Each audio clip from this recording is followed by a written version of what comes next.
नमस्कार दोस्तों, स्वागत करती हूँ आपका। रामू नाम का बालक अपनी दादी के साथ एक गांव में रहने आया। वे दोनों गांव के साहूकार के पास पहुँचे। साहूकार अपनी तोंद फुलाए कुर्सी पर बैठा था। दादी और पोते ने साहूकार को प्रणाम किया। दादी ने उससे कहा, मालिक, हम दूसरे गांव से आए हैं, अब यहीं रहना चाहते हैं। आप हमें सिर छिपाने की जगह दे दें, बदले में हम आपके घर के काम कर देंगे। साहूकार ने मन में सोचा, बिना दाम के 2 मजदूर मिल रहे हैं, इन्हें क्यों छोड़ा जाए। वह मान गया। उसने घर के पिछवाड़े उन्हें रहने की जगह दे दी। दादी ने पूछा, साहूकार जी, इसका किराया क्या लगेगा। साहूकार ने झट से बताया, मेरे घर में 4 भैंसें, 3 बैल और 4 गायें हैं। उन सबको चराना होगा। उनके गोबर को पाथ कर उपले बनाने होंगे और उपले बेचकर उनके पैसे मुझे देने होंगे। वही उसका किराया होगा। दादी और पोते ने साहूकार की शर्त मान ली।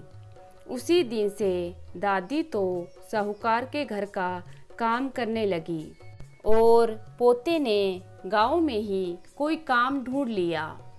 उनका जीवन चलने लगा। एक दिन की बात है, साहूकार के दरवाजे पर फटे हाल एक भिखारी आ गया। साहूकार ऊंची आवाज में बोला, चलो चलो आगे बढ़ो, मेरे पास कुछ नहीं है। वह भिखारी घूमकर पिछवाड़े की ओर आ गया। दादी को उस पर दया आ गई। घर में जो खाना बना हुआ था वह उसने भिखारी को दे दिया। विदा होने से पहले भिखारी दादी की हथेली पर एक दमड़ी रखते हुए बोला, माँ, तुम इससे अपने पोते के लिए मुरमुरे खरीद लेना। दादी ने उस दमड़ी को अपने संदूक में रख दिया। वह सोच में थी कि आज अपने पोते को क्या खिलाएगी। तभी उसका पोता खेत से आ गया। वह भूखा था। दादी ने पोते को सारी बात बताई और कहा, संदूक में से एक दमड़ी लेकर कुछ खरीद ला। जैसे ही पोते ने संदूक खोला, सोने की चमक से सारी झोपड़ी जगमगा उठी। उन्होंने सोना बेचकर सुंदर मकान बनाया, जमीन खरीदी, बैल खरीदे और बड़े किसान बन गए। उनकी समृद्धि देख सेठ ने सोचा, काश मैंने उस भिखारी को ना भगाया होता। एक दिन वही भिखारी फिर उनके द्वार पर आ गया, जिसे बहुत समय पहले उसने भगा दिया था। साहूकार दौड़कर बाहर आया, भिखारी को सम्मान के साथ अंदर ले गया। इसके बाद थाली में 56 व्यंजन सजाकर उसके सामने ले आया। मुस्कुराते हुए भिखारी ने भोजन किया।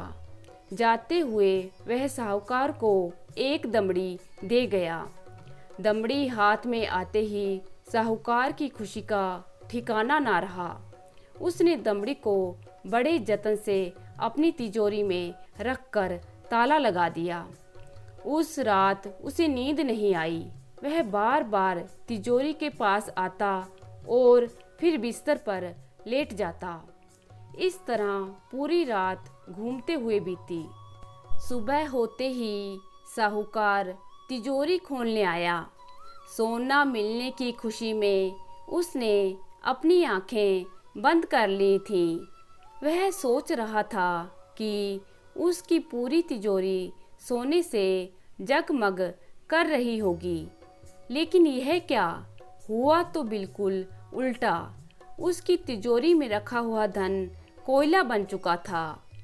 अब साहूकार समझ गया कि यह सब उसकी करनी का फल है। दादी ने निस्वार्थ भाव से भिखारी को भोजन कराया था, इसलिए उन्हें वैसा ही फल मिला। उसने लालच में आकर भिखारी को भोजन दिया था, सो ऐसा फल मिला। इसके बाद से साहूकार का व्यवहार हमेशा के लिए बदल गया। तो दोस्तों, कैसी लगी आज की कहानी? आशा करती हूँ कि आज की कहानी पसंद करेंगे। धन्यवाद।